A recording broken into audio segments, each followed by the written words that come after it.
Another thing I allowed the kids to do from the beginning was use different languages in their work and different expressions that I may not know. The reason why I did this is because a lot of times in English, we don't have the words to express certain expressions in other languages. You see this a lot in poetry where people who speak other languages will use those languages and expressions in order to fully represent exactly what they are trying to say. Even if you don't understand the language, you get the feeling of the language and what it's trying to express. In the love assignment, one of my children said, "Love is like so, go, go." I asked him, if this was an expression, and he said yes. And I said, well, what does it mean? And he said, it's sort of like feeling a hunger. You're hungry, so go eat. I thought about it for a second and I said, yes, love is like feeling a hunger. It made me think about my trip there. It made me think about why I was there. I was there out of love. I was there because I had always wanted to go. When I was a kid, that's all I could think about was going to Africa and helping people. And simply thinking about how much I sacrificed to go. I had to leave my job. I had to save so much money and then spend it completely in order to be there. That experience, just seeing the love and feeling the love between me and my students was priceless.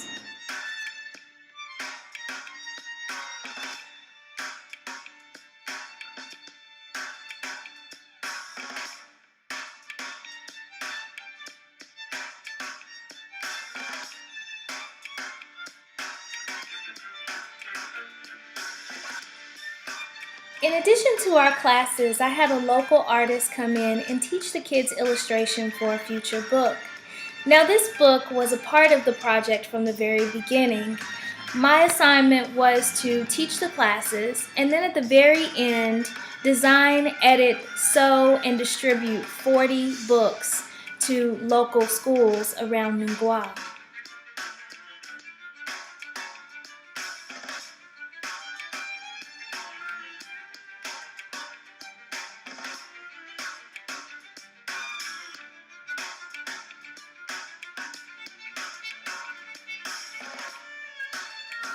I also taught the children how to interview artists. We held an interview with me, our artist, right in class. Many of the children had a lot of questions about how he started out, what schools he went to, what types of education he had, and if he'd ever been out of the country to show his art.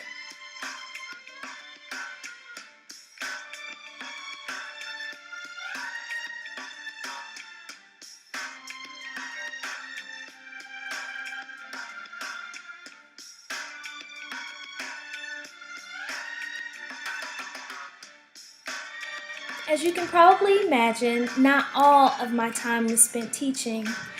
I did get to see some villages outside of Nungwa, particularly Ukumasi, which is known for its bead making.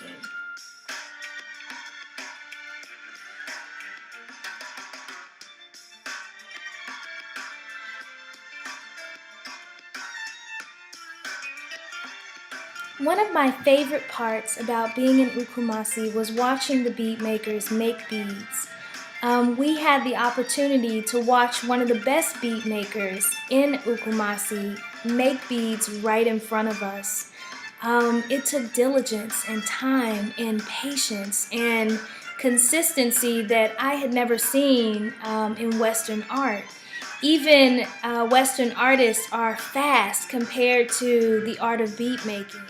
I actually gained so much knowledge about how to construct my own art and how to be patient in my own art. Ukumasi also contains a very important part of our planet called the heart of the earth.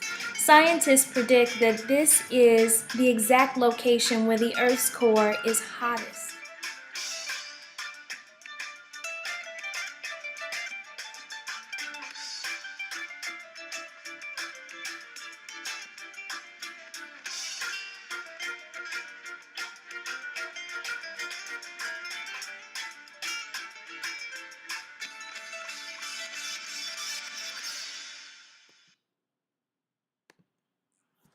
I also had the opportunity to go to the docks, pick out my own fish, to go to all of the different markets and see the kente cloth makers and the sewers and the peanut butter makers all around our neighborhood.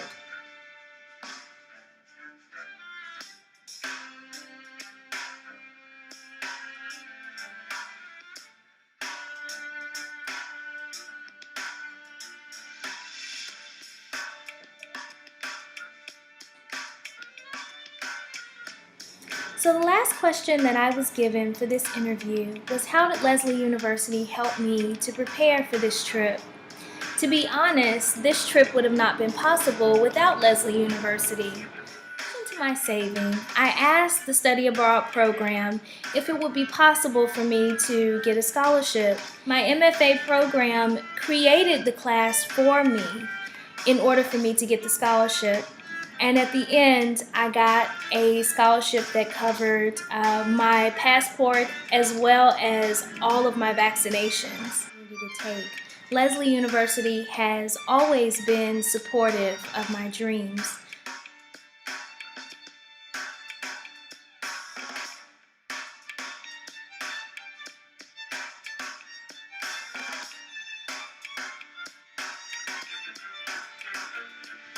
I encourage you to go to the Study Abroad office if you have some of the same dreams, and encourage you to look for Cross Cultural Collaborative, Inc.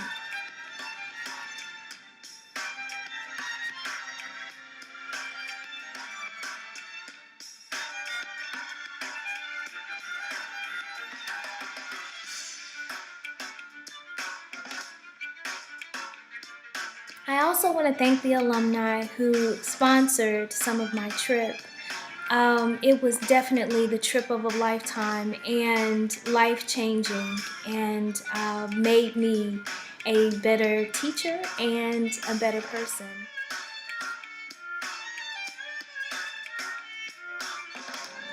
Because of your help, I was able to get my very first teaching position as a science, art, and creative writing instructor at the Living Arts and Science Center in Lexington, Kentucky. You inspired me to pursue another dream that I've had since I was a child, which was to create and publish my own books. I'm now living in New York, pursuing my dream. Hopefully, in the next couple of months, I will be on the path to becoming a publisher.